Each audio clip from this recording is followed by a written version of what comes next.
30-yard shot. Both feet are turned toward the target a little bit. Notice her right hand grip. Do you see her left thumb? The answer is no. In your grip, do we see your left thumb? I do. Your right hand's too far into the club. You got to get that left thumb. So I'm going to give you specific directions. Everything I'm saying is recorded. Hold the club diagonally across the middle portion of your hand. There's 3 knuckle joints. 1, 2, 3. See my callus? That's where I hold it. Your left thumb should sit at 1 o'clock to the right side of the grip, just right of this arrow. This crease, when you look down and address the ball, you should see these first 2 knuckles, and this crease should go between your chin and right shoulder. But here's the critical part. Hold it in the last 3 fingers, and hold it in the middle 2, and this left thumb sits right under the lifeline of the right thumb pad, and you don't want to see, and this is sort of a trigger position.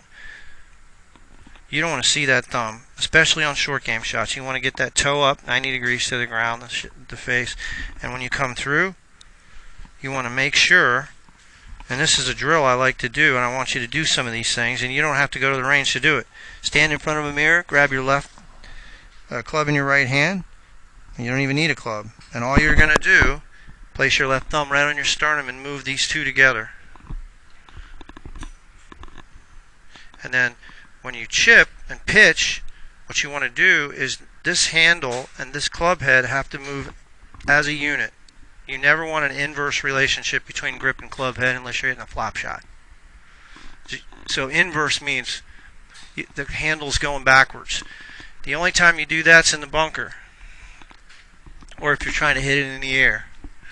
The rest of the time, you're not doing that. You're keeping this lead wrist flat, and you're just keeping these 2 moving together. See how this and this are always moving together. That means the face is going to stay square to the arc. The golf club swings on an arc because it's on an inclined plane. It's at an angle, so it goes up and down. So that's way more information than you need to know, but just remember this setup, get in front of a mirror and practice it. And then get that right hand on top. That's all I really want you to remember. You've got some weight transfer to your rear foot. You don't need to do any of that on a shot like this. So part of learning is learning how to get in touch with your senses. If you close your eyes, move your hand to your right hip, that's 20 yards or thereabouts. You have to figure out your own numbers. So you got 5 swings. This is probably around 20 yards. Here to here. 35, your hands are just above your right hip. There's a little bend in the shaft, or a little bend in your wrist. And you come through on the other side, that's around 35. 50, your left arm's about parallel to the ground, the shaft's pointed at the ball. And you come through on the other side the same distance. 65, your hands are at the right shoulder. But these are your numbers. You got to figure them out. That's part of what you do. You take video, okay? You watch yourself hit a shot. You see if what you're doing is what you're trying to do are the same. If there's congruency, that's good. If your hands are going to your right shoulder and they're coming through to your left shoulder, you're going to get a certain distance for that swing. So when you get on the course, you know what swing's going to give you a certain distance. Does that make sense? So like, watch her. This would be a 20-yard swing. Hands are about parallel.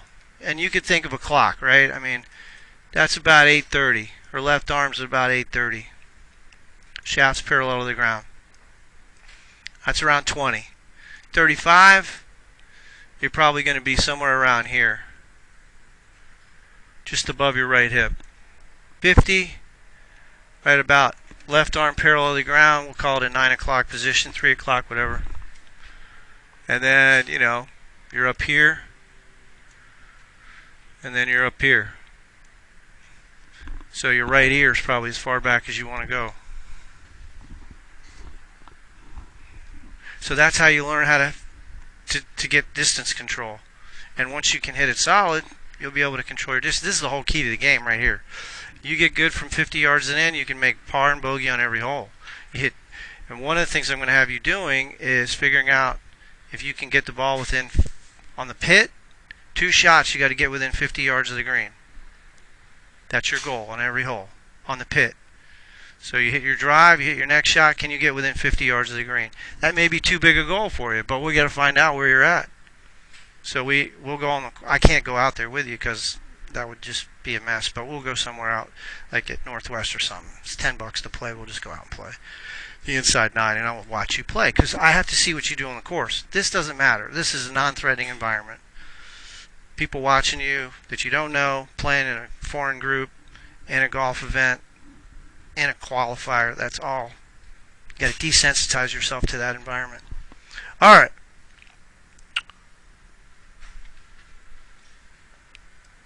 So your swing's good. I like it. Beautiful. Look at that. It's awesome. Now watch her. She does the same thing. See that extension? See that triangle form between the arms? That's awesome.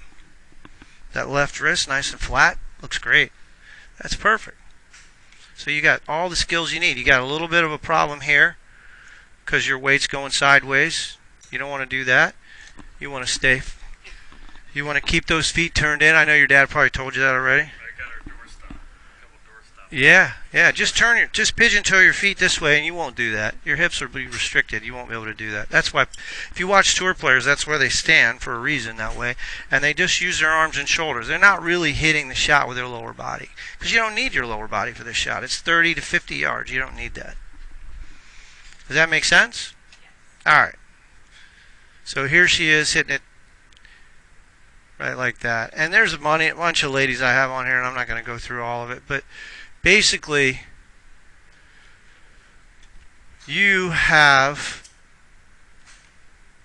just that little thing to work on. You know, watch me. Am I moving my lower body? I want you to practice that as an exercise. Stand in front of a mirror and move one segment, your upper body, without your lower body segment. All right, I've talked enough.